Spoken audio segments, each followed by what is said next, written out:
Submit token का rate जो है फिर गिरा। और यहां पर इस टोकन के अंदर जो गिरावट आई है उसके पीछे इस वीडियो के अंदर हम लोग 3 जो बड़े कारण है उसके बारे में बात करेंगे दोस्तों, और स्टेप बाय स्टेप जानेंगे कि आखिर क्या कारण है। क्योंकि काफी लोग ये सवाल कर रहे हैं कि गिरता ही जा रहा है और अभी करंट में 11 के आसपास इसका जो रेट है वो चल रहा है। यानी कि टोटल अगर इसका चार्ट आप उठा के देखेंगे तो मतलब एक दिन में भी रेट आपको दिखेगा, एक हफ्ते में भी रेट दिखेगा, एक महीने में हो सकता है 2 से 3% का ग्रोथ आपको दिखे, और वहीं पे ओवरऑल भी अगर आप देखेंगे तो उसमें भी 2-4% का ग्रोथ सिर्फ दिख रहा है। यानी कि जहां से इसकी स्टार्टिंग हुई थी, लाइव जो प्राइस था जब लॉन्चिंग हुआ था, तो उसी प्राइस के आसपास लगभग अब करंट में ये आ चुका है। इसका जो प्राइस है वो डाउन होकर के। तो इस वीडियो के अंदर हम लोग टोटल जो है 3 जो बड़े कारण है उसके बारे में बात करेंगे कि क्या वजह है जिसकी वजह से सबमिट टोकन के अंदर इतनी जबरदस्त तरीके से गिरावट देखने को मिली है। जबकि मार्केट अगर हम देखें क्रिप्टो मार्केट, तो क्रिप्टो मार्केट पूरी तरीके से बुलिश है और जो भी कॉइन है चाहे छोटे लेवल के हों बड़े लेवल के हों, सबके अंदर आपको ग्रोथ देखने को मिल रही है और जबरदस्त तरीके से मार्केट पंप कर रहा है। तो फिलहाल इस वीडियो को शुरू करने से पहले डिस्क्लेमर काफी जरूरी है, क्योंकि हम लोग क्रिप्टो करेंसी की बात कर रहे हैं जो कि काफी रिस्की मार्केट होता है। और यहां पर कोई भी अगर आप इन्वेस्टमेंट कर रहे हैं, किसी भी कॉइन में कर रहे हैं, आप बाय कर रहे हैं, आप स्टेक कर रहे हैं, तो उस कॉइन में अपना इन्वेस्टमेंट करने से पहले उसका जो पिछला बैकग्राउंड रहा है, उसका जो पिछली हिस्ट्री रही है साल भर 6 महीने का, जरूर चेक करें। अदरवाइज आपका जो इन्वेस्टमेंट है वो जीरो भी हो सकता है। तो यहां पे दोस्तों डिस्क्लेमर आप रीड कर लें और फिर हम लोग जानते हैं सबमिट टोकन के बारे में जो अपडेट है, आखिर इसके प्राइस में गिरावट क्यों आ रही है, स्टेप बाय स्टेप। नमस्कार दोस्तों, मेरा नाम अमरजीत है और आप देख रहे हैं अमरजीत नेटवर्क। तो दोस्तों जो मुझे लगता है वो मैं आपके साथ शेयर करूंगा इस वीडियो के अंदर। जो 3 कारण मुझे समझ में आया कि इसका जो प्राइस है, सबमिट टोकन का जो प्राइस है, अगर डाउन हुआ है इतना तेजी से, जबकि 20 के आसपास ये चल रहा था, 18, 19, 20 को भी टच किया था, लेकिन फिर अब डाउन होकर के 11 के आसपास ये आ चुका है। तो पहला जो दोस्तों कारण मुझे समझ में आ रहा है, पहला जो बड़ा कारण है ये है कि आपको पता है कि पिछले करीब 1.5 महीने से कंपनी जो टारगेट उसने सेट किया था कि हमें अपनी कम्युनिटी के अंदर 500 प्लस कार अचीवर्स निकालने हैं, और उसका जो फंड पिछले महीने से कंपनी डिस्ट्रीब्यूट कर रही है लोगों को कार लेने के लिए। और यहाँ पे जो भी अचीवर्स हैं वो कार अपना निकाल रहे हैं। तो यहाँ पे कंपनी के द्वारा जो फंड दिया जा रहा है, और जो भी मतलब आप देखते होंगे, मतलब कई लोग हैं जो अपनी गाड़ी निकाल चुके हैं और बाकी लोग हैं जो अभी पेंडिंग में है, मतलब निकालने वाले हैं, और ये जो सिलसिला है ये जारी है। कंपनी के द्वारा उनको फंड दिया जा रहा है और वो अपनी जो गाड़ी है उसको निकाल रहे हैं।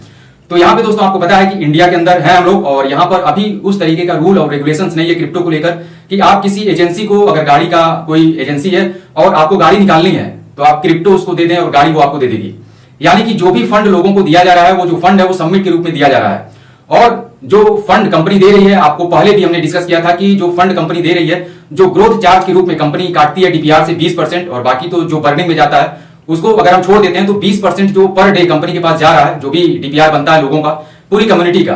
तो वहां पे 10% आपको रिसीव होता है और 20% कंपनी को जाता है। अब उस 20% का इस्तेमाल कंपनी को करना है कि टोकन का जो प्राइस है उसको ग्रोथ कराने के लिए, जो कि ग्रोथ चार्ज के रूप में कंपनी लेती है। अब जो फंड कंपनी के पास गया कट करके, तो उसी फंड को कंपनी अपना जो अचीवर्स हैं, जो 4 व्हीलर अचीव कर रहे हैं, उनके बीच में डिस्ट्रीब्यूट कर रही है। और जाहिर सी बात है कि जब लोग कार खरीदेंगे तो जो सबमिट टोकन है उसको बेचना पड़ेगा, और जब बेचेंगे तभी बेच करके, चाहे उसको यूएसडीटी में कन्वर्ट करें या फिर सोलाना में कन्वर्ट करके, उसको जब बेच रहे हैं तभी उनके पास पैसा आ रहा है और उस पैसे से वो अपनी गाड़ी निकाल रहे हैं। तो पिछले 1 महीने से ये चीजें जारी है और लोगों को गाड़ी का जो फंड है, 4 व्हीलर का जो फंड है वो दिया जा रहा है, और यहाँ पे लोग उस फंड को सेल करके अपनी जो कार है उसको निकाल रहे हैं। तो जाहिर सी बात है कि जो अभी तक प्रेशर था, जो सप्लाई थी मार्केट के अंदर, वो तो है ही, साथ में और एक्स्ट्रा अगर बर्डन पड़ेगा इस टोकन के अंदर, तो जाहिर सी बात है कि इसका जो प्राइस है वो गिरेगा। और यहां पर ये तो पहला कारण हो गया। और यहां पे दोस्तों दूसरा जो कारण ये समझ में आ रहा है वो ये है कि अभी करंट में अगर देखें आप, तो क्रिप्टो मार्केट पूरी तरीके से बुलिश है, और जबकि सबमिट टोकन का जो प्राइस है वो गिरता जा रहा है। और यहां पर बहुत सारे लोग ऐसे हैं जो कि क्रिप्टो के बारे में धीरे धीरे सीखते समझते लोगों को इतना अनुभव हो चुका है कि मार्केट में अब हमें क्या करना है। और बहुत सारे लोग ऐसे हैं जो सबमिट टोकन को बेच करके अदर जो कॉइन है जो मार्केट में पंप कर रहे हैं, और बहुत सारे ऐसे कॉइन है जो पिछले 1 महीने के अंदर 150, 200, 250% तक का प्रॉफिट लोगों को दे चुके हैं। तो यहाँ पे कहीं ना कहीं लोगों के अंदर एक मेंटेलिटी जो होती है, इस टोकन का जो चार्ट है उसको देखते देखते पिछले कुछ महीनों से, कि इसका जो प्राइस है वो बढ़ तो रहा है, लेकिन बढ़ने के बाद उस पर मेंटेन नहीं हो पा रहा, और फिर जहां पे है वहीं पे आ जा रहा है। तो यहाँ पे अगर हमारा फंड है तो ग्रोथ कितना होगा इसकी कोई गारंटी नहीं है। सबमिट टोकन कब बढ़ेगा इसका कोई गारंटी नहीं है, कब घटेगा इसका भी कोई गारंटी नहीं है। हालांकि गारंटी क्रिप्टो मार्केट के अंदर होता ही नहीं है, लेकिन अगर मार्केट का जो सीन चल रहा है, मार्केट अगर बुलिश है, पंप कर रहा है, अगर बिटकॉइन, सोलाना, इथेरियम जैसे कॉइन अगर पंप कर रहे हैं, तो जाहिर सी बात है कि इनके ऊपर जो डेवलप किए गए प्रोजेक्ट हैं, जो कॉइन है, उनके अंदर भी आपको ग्रोथ देखने को मिलता है। तो यहाँ पे पूरा जो सेंटिमेंट है क्रिप्टो मार्केट का वो बुलिश है। यानी इसको देखते हुए हम कह सकते हैं कि अगर हम अदर क्वाइन में इन्वेस्ट कर रहे हैं तो वहां पे मतलब लोगों की जो मेंटेलिटी है कि अदर क्वाइन में अगर मार्केट बुलिश है, अगर हम उसमें कन्वर्ट कर देते हैं तो हमारा जो पैसा है वो कुछ बढ़ जाएगा। यानी कि अगर 100% का भी ग्रोथ होता है तो यहाँ पे हमारा 10 है, 10-20 कब होगा उसका कुछ सीन समझ में नहीं आ रहा, नहीं दिख रहा। लेकिन वहीं पर जो अदर क्वाइन है उसमें अगर हम डाल देते हैं तो हमारा जो $100 है वो $200 में कन्वर्ट हो जाएगा और फिर उसको हम सेल करके यहां पे आ जाएंगे और जो भी करना होगा अपना करेंगे। तो ये भी एक दूसरा बड़ा कारण है कि मार्केट बुलिश होने की वजह से सबमिट जो भी लोगों के पास है या फिर निकल के आ रहा है उसको वो तुरंत जो है अदर क्वाइन में, मैक्सिमम लोग ऐसा कर रहे हैं और अदर क्वाइन में कन्वर्ट कर दे रहे हैं। अगर सोलाना में ही कन्वर्ट किए तो जाहिर सी बात है सोलाना भी 150 के अंदर था करीब एक हफ्ता पहले और अभी 175 के आसपास चल रहा है, यानी कि इसके अंदर ग्रोथ देखी गई है। और बाकी अदर जो भी मीम कैटेगरी के क्वाइन है सोलाना के जो ब्लॉकचेन पर बने हुए हैं उनके अंदर तो जबरदस्त तरीके का उछाल देखने को मिल रहा है पिछले एक हफ्ते 10 दिन से। तो ये दोस्तों दूसरा कारण मुझे लगता है कि हो सकता है जिसकी वजह से लोग सबमिट को जब सेल कर रहे हैं और दूसरे क्वाइन में जा रहे हैं तो इसका जो प्राइस है वो तेजी से गिरा है। अब तीसरा जो कारण है दोस्तों ये मुझे लगता है कि, और ये परमानेंट, ये तो जो दो कारण हो गए, ये तो करंट में जो सिचुएशन है उसके हिसाब से हमने बताया, लेकिन तीसरा जो कारण है, तीसरा बड़ा कारण है और ये परमानेंट रहने वाला है,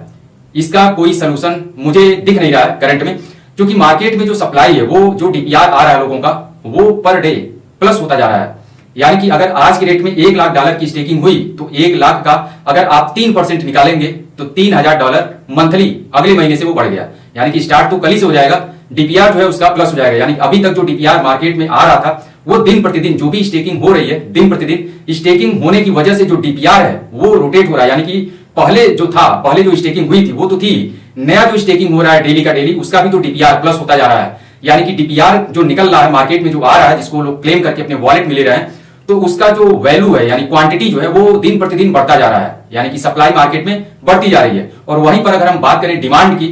कि सबमिट टोकन का डिमांड कितना है, तो आप जब बाई और सेल के चार्ट पे जाएंगे तो वहां पे आपको दिखेगा कि जितना सेल हो रहा है उतना इसकी बाइंग नहीं है, मतलब बाई इसको कम किया जा रहा है।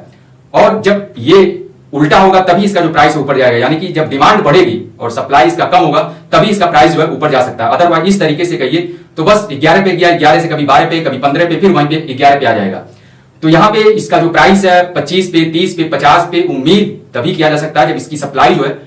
वो कम करके इसकी डिमांड को बढ़ाया जाए। यानी कि जो टोकन है इसकी जो बाइंग है, जब बाइंग अधिक होगा तभी इसका जो प्राइस है वो ऊपर जाएगा। और दिन प्रतिदिन जो स्टेकिंग हो रही है, स्टेकिंग होने की वजह से यानी कि डीपीआर जो है, यानी कि अगर आपके शरीर में कोई समस्या है तो आप एलोपैथ का कोई भी दवा जब खाते हैं तो इंस्टेंट वो आपको रिलीफ देता है। यानी कि सर दर्द है, आपने टैबलेट लिया, उसको खा लिया तो आपको तुरंत उसका जो प्रभाव है वो दिखेगा, यानी कि आपका जो सर दर्द है वो गायब हो जाएगा। लेकिन वहीं पर दूसरी तरफ जब आप देखेंगे तो उसका साइड इफेक्ट भी होता है और वो आपके शरीर में जब जाता है, फायदा तो आपको किया लेकिन नुकसान भी करता है।